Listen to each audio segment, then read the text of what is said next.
Menanggapi Kristen progresif yang mengatakan bahwa ada keselamatan di luar Yesus, maka saat ini saya mau menjelaskan kepada saudara melalui ayat-ayat Alkitab tentang bahwa keselamatan itu hanya ada di dalam Yesus.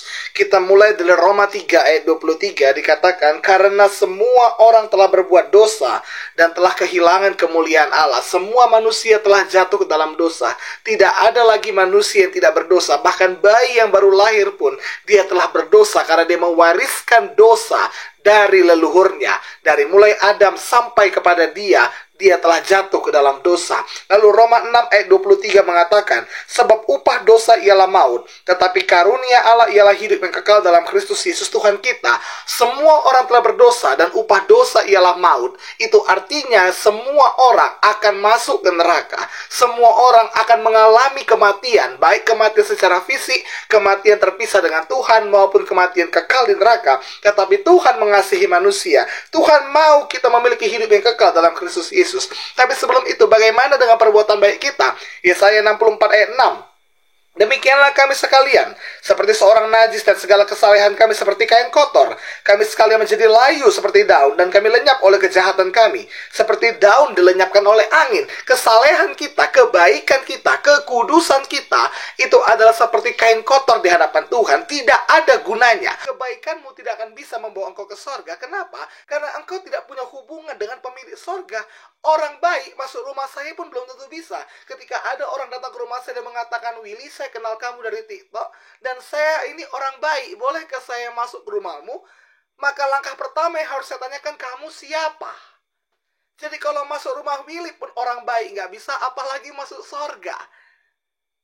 Amin. Mungkin dia kenal Yesus. Yesus orang terkenal. Yesus memang pemilik sorga dan Yesus terkenal. Saya kenal Yesus, tapi saya orang baik. Lalu Yesus bertanya, kau siapa?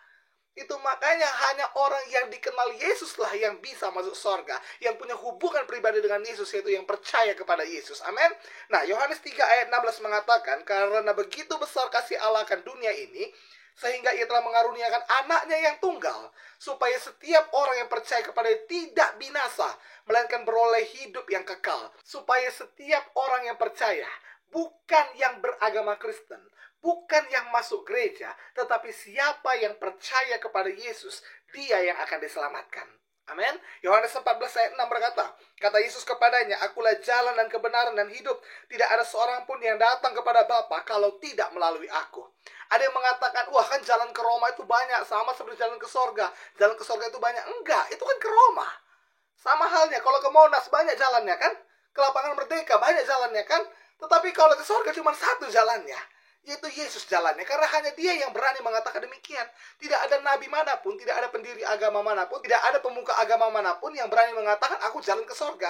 Mereka mungkin tahu jalan ke sorga dengan beramal mungkin, dengan bersedekah mungkin, dengan mengasihi orang tua mungkin, dengan mengasihi orang miskin mungkin. Tetapi mereka masih mengatakan mudah-mudahan engkau masuk sorga. Tetapi mereka tidak tahu pasti apa jalan ke sorga.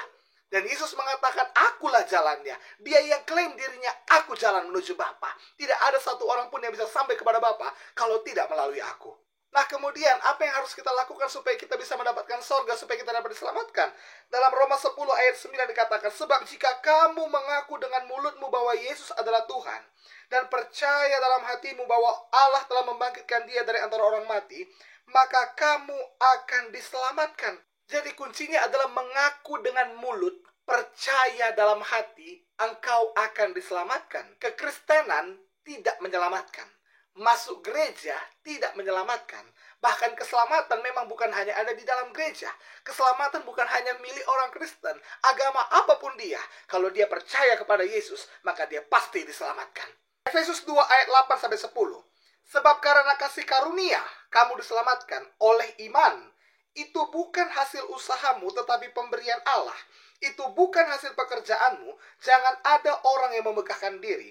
Karena kita ini buatan Allah, diciptakan dalam Kristus Yesus untuk melakukan pekerjaan baik yang dipersiapkan Allah sebelumnya. Ia mau supaya kita hidup di dalamnya. Jadi yang dinamakan dengan keselamatan adalah karena kita percaya. Dan itu kita dapatkan karena kasih karunia melalui iman kita kepada Tuhan Yesus. Bukan karena perbuatan baik kita. Jangan sampai kita membegahkan diri. Jangan sampai kita menyombongkan diri. Dan memang, kalaupun memang gara-gara perbuatan baik kita masuk sorga, kalau memang gara-gara perbuatan bisa masuk surga, coba timbang, mana lebih banyak rupanya perbuatan baikmu atau dosamu? Dan Tuhan itu pasti adil, Tuhan itu pasti kudus. Tidak boleh ada dosa yang bisa sampai kepada hadirat Tuhan. Tidak boleh ada dosa di sorga, karena sorga itu kudus.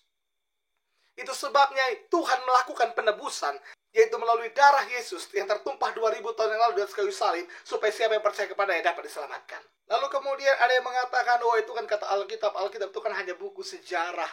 Alkitab itu kan bukan firman Allah. No, dengarkan baik-baik. Dalam Markus 13 ayat yang ke-31, langit dan bumi akan berlalu, tetapi perkataanku tidak akan berlalu. Lebih mudah bagi langit dan bumi ini berlalu daripada satu iota dari firman Tuhan ini batal. Karena firman Tuhan ini ya dan amin. Dia tidak bisa dibatalkan oleh apapun. Sebabnya udahlah, capek kalilah kita berdebat untuk hal ini. Percayalah kepada Yesus, maka engkau akan diselamatkan. Tapi apakah setelah kita menerima Yesus kita harus berbuat baik? Ya tentu saja. Karena apa? Karena kalau mengikut Yesus kita harus menyangkal diri, kita harus memikul salib, kita harus bertobat, kita harus berubah, sehingga setiap hari kita mencerminkan kemuliaan Tuhan. Kita yang telah dipilih Tuhan, Roma 8 ayat 29 mengatakan kita yang telah ditetapkan dari semula, dipilihnya untuk menjadi serupa seperti gambaran Tuhan Yesus. Memang gak bisa sempurna, tapi setiap hari kita melatih diri kita untuk menjadi lebih baik, untuk semakin serupa dengan Yesus. Dan kita memberitakan Injil, kita memberitakan keselamatan yang telah diberikan kepada kita dengan cuma-cuma. Alkitab mengatakan kamu telah memperoleh dengan cuma-cuma, kamu juga harus memberitakannya kepada orang lain dengan cuma-cuma. Itu sebabnya hari ini saya berikan video ini. Saya buat video ini supaya apa? Supaya Injil makin tersebar. Yesus itulah satu-satunya jalan ke sorga. Amin. Kiranya penjelasan ini boleh memberkati saudara-saudara sekalian. Apabila saudara terberkati, silahkan share video ini sehingga lebih banyak lagi orang yang mendengarkan berita Injil, lebih banyak lagi orang yang mengerti bahwa keselamatan hanya ada di dalam Tuhan Yesus. Terima kasih, Tuhan Yesus memberkati.